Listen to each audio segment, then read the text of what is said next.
menghadirkan Kultum Ramadan yang dipersembahkan oleh Pondok Pesantren Al-Fakhriyah Batu Raja bersama Kiai Haji Zulfan Baron SPDI MSI.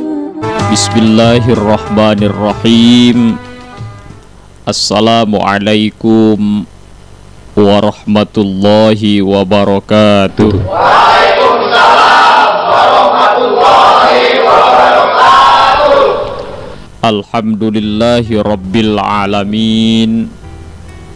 Assalatu wassalamu ala ashrafil anbiya'i wal mursalin Sayyidina wa habibina wa maulana Muhammadin sallallahu alaihi wasallam al-mab'utsu rahmatan lil alamin. Qala rabbi shrah li sadri wa yassir li amri wahlul 'uqdatam min lisani yafqahu qawli, amma ba'du. Para shaimin wassaimat sekalian yang mudah-mudahan dirahmati dan dikasihi oleh Allah Subhanahu wa ta'ala. Kembali pada hari ini kita sama-sama akan membahas persoalan-persoalan yang berkaitan dengan puasa di bulan Ramadan. Kalau pada pertemuan sebelumnya kita sudah membahas ciri orang bertakwa, ciri-ciri orang yang beriman pun sudah kita sampaikan. Hal ini akan berujung kepada lahirnya manusia-manusia yang merasa bahwa dirinya senantiasa selalu diawasi oleh Allah Subhanahu wa ta'ala. Kapanpun dan dimanapun saja dia berada, tidak ada satupun yang luput dari pengawasan Allah. Pada pertemuan ini akan saya sampaikan bagaimana cara Allah melakukan pengawasan terhadap hambanya. Kalau orang minta dijagakan rumahnya dengan seorang hansip, atau minta dijagakan kepada seorang satpam, apakah rumah kita itu akan selalu terjaga? Tidak. Seketat apapun penjagaan mereka, dengan sifat-sifat kemanusiaannya yang lalai, rumah kita akan tetap tidak terjaga, karena manusia bisa jadi tidur. Akan tetapi ketika penjagaan atau pengawasan itu Allah yang melakukan, maka Allah tidak memiliki sifat lalai. Allah tidak punya atau tidak butuh tidur di dalam hidupnya. Oleh karena itu, ketika Allah memberikan pengawasan dan penjagaan kepada manusia, maka tidak satupun yang luput dari penjagaan dan pengawasannya. Ada 3 cara yang Allah berikan, atau ada 3 metode yang Allah pakai dalam melakukan pengawasan kepada manusia ini. Pertama, Allah Subhanahu wa ta'ala melakukan pengawasan secara langsung. Hal ini sebagaimana yang Allah sampaikan di dalam Al-Quran. A'udzu billahi minasyaitonir rajim. Bismillahirrahmanirrahim. Wa nahnu aqrabu ilaihi min hablil warid. Di dalam surah Qaf ayat 16. Kata Allah, wa nahnu aqrabu ilaihi, dan kami lebih dekat kepadanya, maksudnya kepada manusia, min hablil warid, dari urat leher mereka sendiri.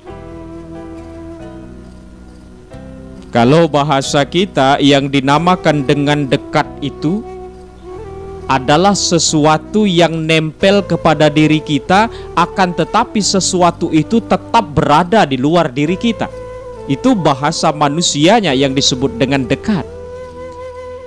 Akan tetapi saking dekatnya Allah dengan manusia, sampai-sampai Allah mengatakan bahwa dirinya lebih dekat kepada manusia, bahkan lebih dekat ketimbang urat leher manusia itu sendiri. Urat leher itu adalah bagian dari tubuh manusia. Berarti di sini Allah sebenarnya ingin menyatakan bahwa ketika Allah dekat dengan manusia, maka Allah sesungguhnya bersemayam di dalam diri manusia itu sendiri. Kalau begitu, perbuatan manusia yang mana yang akan bisa luput dari pengawasan Allah ketika Allah sudah bersemayam di dalam diri manusia itu? Allah merasuk di dalam diri manusia.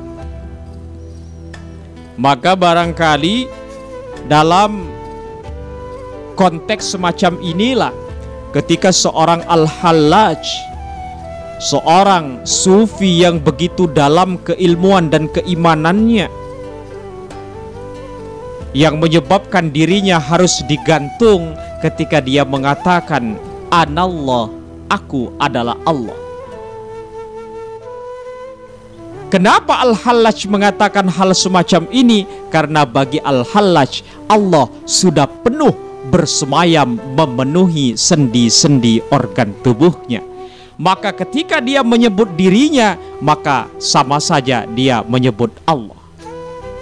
Hal ini pantas-pantas saja dan oke-oke saja ketika disebutkan oleh Al-Hallaj, karena makomnya sudah makom ma'rifat. Tetapi kalau kita masih jauh, karena makom kita masih syariat dan barangkali baru kenal-kenal makom tarikat, di atasnya masih ada ma'rifat, masih ada hakikat, masih jauh. Para shaimin wa shaimat sekalian yang berbahagia, Allah melakukan pengawasan secara langsung. Kemudian pengawasan Allah yang kedua adalah pengawasan melalui dua malaikatnya.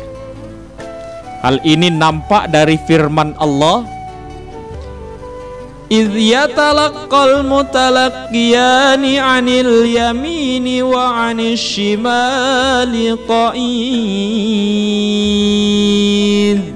Kata Allah, إِذْ يَتَلَقَّى الْمُتَلَقِّيَانِ, ketika dua orang malaikat melakukan pengawasan kepada manusia, anil yamini wa anis shimali qa'id, mereka itu duduk di sebelah kanan dan sebelah kiri setiap manusia. Artinya kemanapun saja manusia itu pergi, kemanapun saja manusia itu beranjak, dia akan selalu didampingi oleh malaikat kiraman di kanan atau rakib di kanan, dengan malaikat katibin atau malaikat atid yang berada di sebelah kirinya. Yang di kanan mencatat amal baik, yang di kiri mencatat amal buruk. Seorang bertanya kepada saya, Pan, mak mano siapa yang mencatat ketika dua perbuatan buruk dan baik dilakukan sekaligus? Contoh, jalan-jalan sore-sore ke pasar beduk, pakaian ketat luar biasa, tetapi sepanjang jalan dia berzikir, Astaghfirullahalazim, Astaghfirullahalazim. Nah, ini terjadi pembagian tugas di antara rakib dan atid. Kata rakib, Tid, bagian baju ketatnya ngan yang catat, dan bagian zikirnya aku yang catat. Ada bagian-bagian mereka sangat paham dengan bagian-bagiannya, karena tidak ada yang impas. yang baik dicatat oleh malaikat, yang buruk juga dicatat oleh malaikatnya Allah Subhanahu wa ta'ala. Allah melakukan pengawasan melalui 2 malaikatnya. Kemudian jenis pengawasan yang Allah berikan yang nomor 3 adalah pengawasan itu dilakukan oleh manusia itu sendiri. Firman Allah dalam Al-Quran, Al-yawma nakhtimu ala afwahihim wa tukallimuna aydihim wa tashhadu arjuluhum bima kanu yaksibun. Kata Allah, pada hari ini, kata Allah, Allah menunjukkan hari kiamat. Nakhtimu ala afwahihim, kami gembok, kami kunci mulut-mulut mereka. Kemudian kami minta bicara tangan-tangan mereka, dan yang menyaksikan perbuatan dan memberikan penegasan terhadap apa yang dikatakan oleh tangan mereka itu adalah kaki-kaki mereka sendiri tentang apa yang mereka upayakan selama di dunia. Organ tubuh manusia ini turut mencatat dan menjadi saksi apa yang dilakukan oleh mereka itu sendiri. Kenapa mulut dikunci? Kenapa mulut digembok oleh Allah? Karena mulut sudah terbiasa bohong. Mulut senantiasa memberikan penipuan-penipuannya. Maka Allah gembok, Allah minta bicara organ-organ tubuh kita yang lain. Oleh karena itu manusia-manusia yang berpuasa dan sudah dilatih dengan pengawasan-pengawasan ini di bulan Ramadan secara penuh, hendaknya kita menjadi orang-orang yang selalu dekat dengan Allah, selalu melakukan perbuatan yang baik, karena tidak satu pun perbuatan manusia yang lepas dari pengawasan Allah Subhanahu wa ta'ala. Terima kasih atas segala perhatian. Mohon maaf atas segala kekurangan. Billahi fi sabilil haq fastabiqul khairat. Hasbunallahu wa ni'mal wakil. Wassalamualaikum warahmatullahi wabarakatuh.